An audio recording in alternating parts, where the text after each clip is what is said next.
Right. An interesting history of these tea plaques. They were first put up in the Great Auction Auditorium in Plantation House in 1935, and they adorned the whole auditorium round the top. I think there were 20 in all, something like that. There are five on each wall. They represent the major tea producing and major tea consuming countries. We are very lucky to have these here today because when the tea trade, as did all other commodities, moved from Plantation House in 1970 and we went to Sir John Lyon House, the whole of the auction room was taken down, and all these things were basically going to be dumped in a skip. But a gentleman of the tea trade at that time happened to be going by looking at what was happening and said, what are happening to these skips? And as I said, they said, oh, they're probably going into a skip. They're no good to anybody. He said, well, I'd very much like to have them. Can I have these four? And they said, yes. So he took delivery and therefore ownership of them. Now they weigh a ton. I mean, two people, you couldn't carry one on your own, so you'd need two people at least.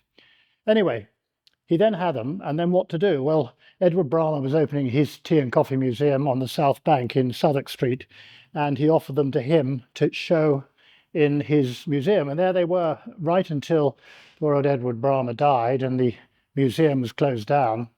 And the man who had taken them sadly died, but his son is still involved in the tea trade. He took ownership of them, and they were stored in the basement of one of the tea brokers. And they were there for quite some time until they said, well, look, we really want to have a clear out ourselves and we don't really know what to do with these. Is anybody interested in having them? And we had by this time started to set up the Tea History Association back in 2015 and said, yes, we would love to have them, but we have nowhere at this juncture to store them.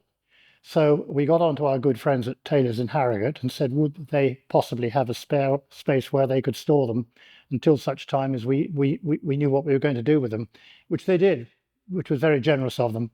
And then when this tea history collection started in 2021, we got on to Taylor's and said, look, we'd like to have these now, which they were very happy. So Dennis arranged transport to get them down here.